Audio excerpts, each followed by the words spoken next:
Luther, thanks very much for talking to us at Total Rugby. You've got quite an interesting rugby background. Do you want to just kind of give us a brief summary of where you were and where you are now? Yeah, okay. Well, basically, I first started my career when I was 15 years old. I got picked up by Stuart Lancaster, now England head coach. That was my time at Leeds. I was a 15-year-old lad.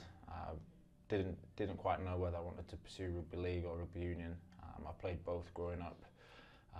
I went to Leeds. I was surrounded by a very successful rugby league club in Leeds Rhinos. So for me, it was about choosing which path I wanted to go down.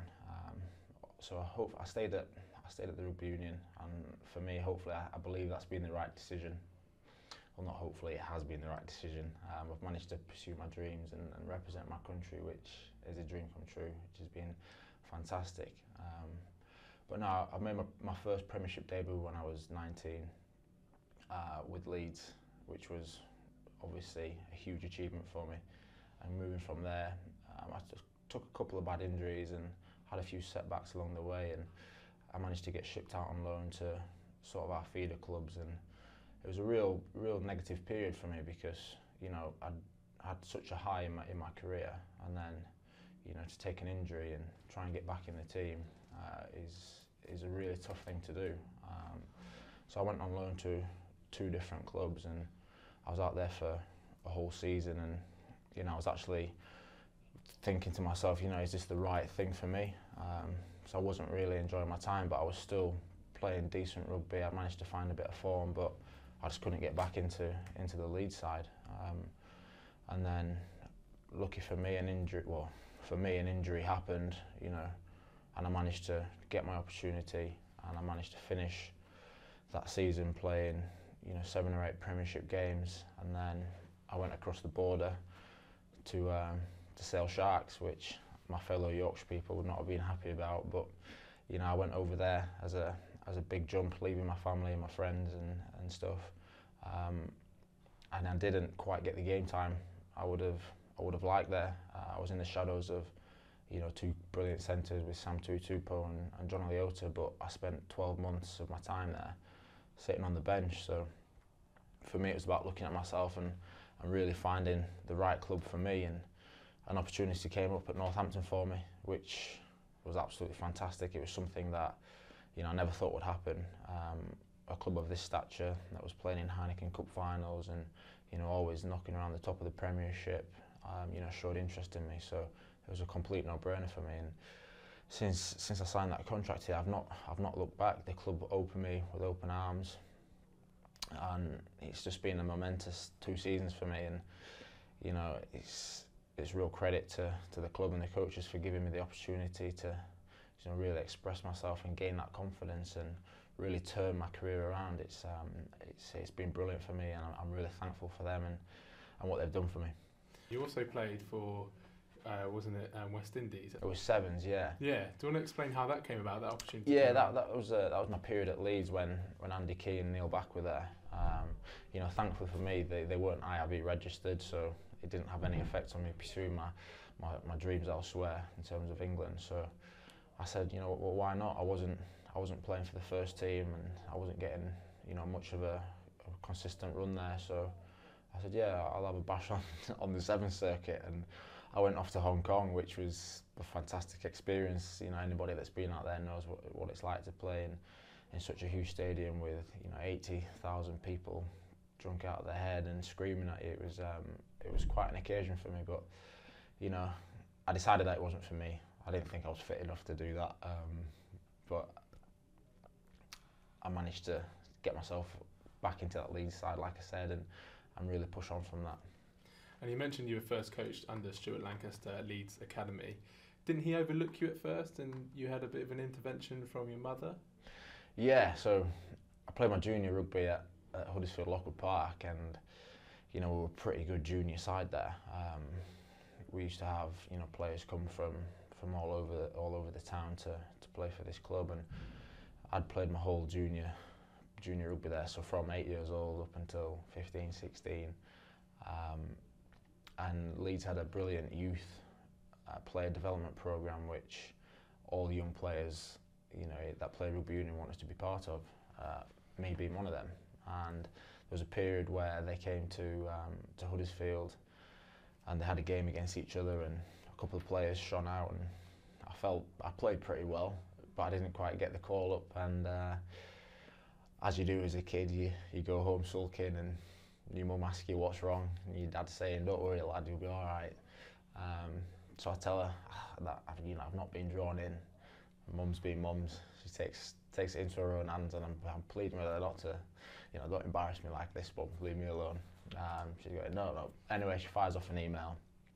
2 weeks later, we get a reply, and I'm in Leeds training camp on a bit of a trial basis, and they like what they saw, and I've not looked back since. And what do you think Lancaster did then to mould you into the player that you are now? He had a real way of working with the younger players. The good thing about Stuart is he understands players. He gets to know them on a personal level, and really gets to know what gets them firing. And he's massive on mental toughness, and if you're mentally strong enough to make it, then he helps you along that journey. And for me, all I knew as a kid was rugby, and it's all I wanted to do since I picked up a rugby ball, and I think he could see that in me. And I think he really made it a goal to really turn me around and really push me around and make me into the player that I was, coming through my teen years, and really try and mature me as a young player trying to break into the Premiership and into the first teams. And now you're here at Northampton. Were you like, okay, this is the club for me now? Yeah, absolutely that. They lost a fantastic talisman in James Downey, who went to Munster, and I looked at his footage, and he was a player that played similar to me. He was a fantastic player. He was strong with the ball. He was strong in defence, and he was vital in the way that Northampton played. And I really felt I could fill that position and more if I really got my head down and dug in and learnt as much as I possibly could.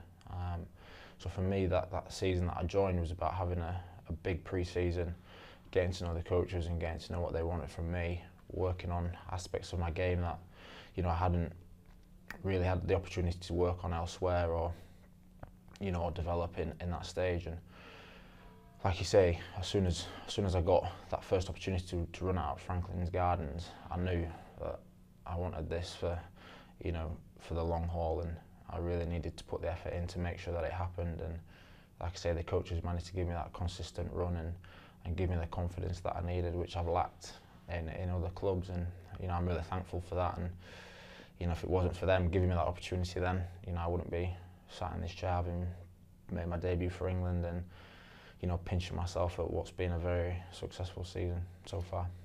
How would that feel for you to have the international debut? It's hard to put into words, because I was pretty excited when I went on tour in the summer to Argentina. I remember getting the phone call in the car on the motorway. I was going up north to see family and friends, and I had to slow down and go into slow lane because I see that Stuart Lancaster's ringing me, and I nearly panicked. I nearly didn't actually answer the phone, so I was like, flipping it, what's he ringing me for? What have I done? What's going on here? So anyway, I managed to put the courage up. I answered the phone, and he told me I was going on tour with, I can't remember who it was that dropped out through injury, but I managed to get myself on tour, and that really opened my eyes to the international scene, and I managed to get out there and learn how England want to play, the bit of the culture about England and what they're about. And I really felt that I could represent what they're about, and I really felt I could, given time, I could learn the way that they want to play and really fit the build. And after that summer, I came back to Northampton, pretty fresh, having come off a summer tour, and I was absolutely buzzing to get back and get stuck in and really put in the graft and put into tuition what I'd learned in the summer on tour and really try and have a go for it. Did you ever think, maybe it's not actually going to happen for me? Did you ever think? Yeah, absolutely. Like I said earlier, you have some dark times in your career through injuries and stuff like that, and I was playing for a team with Leeds that they were a bit of a yo-yo side, people called them. They were getting promoted, getting relegated, and they couldn't quite have that stability which they needed. And you generally see that your international players get picked from your top half of the table in the league. So for me, I thought moving to Sale would help me fulfil that dream, and it didn't. And like I said, I was making most of my appearances for Sale coming off the bench, and here you are working yourself to the absolute limit to try and fulfil your dream, and you're not getting any rewards. And you do sort of think, is it going to happen for me? Am I just going to be a squad player?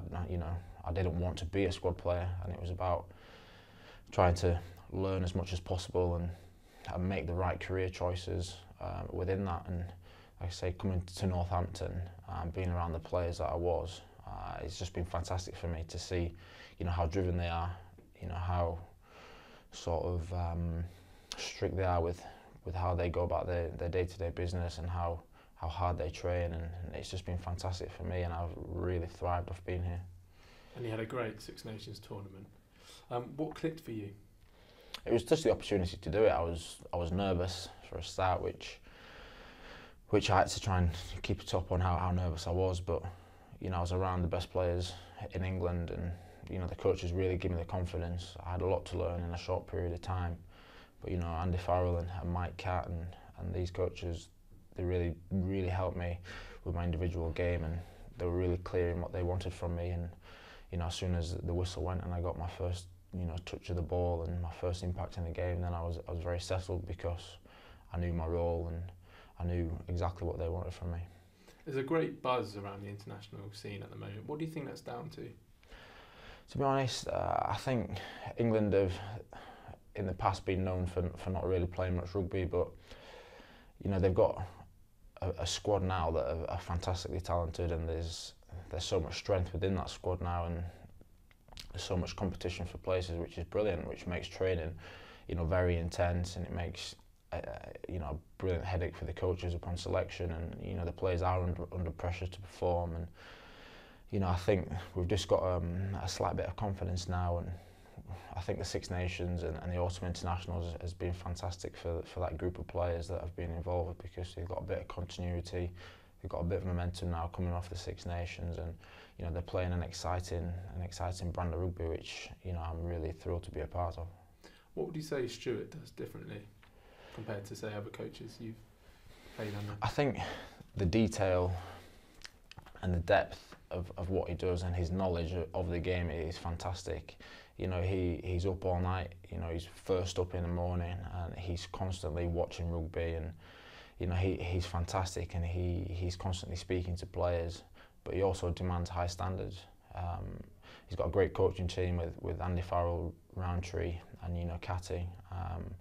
And like I say, he just demands high standards from the players, and if you're not performing, he's not scared to chuck you out and get the next person in. So it's brilliant for him, and he's got a great relationship with everyone involved.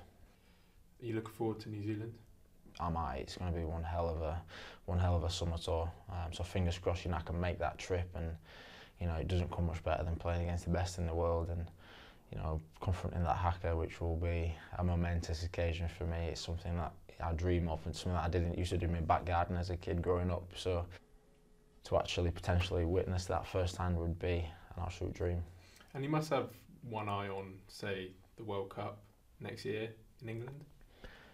I wouldn't say so. It's in the back of the mind somewhere, but it's still a long way away, and it's still a long season, and a long summer.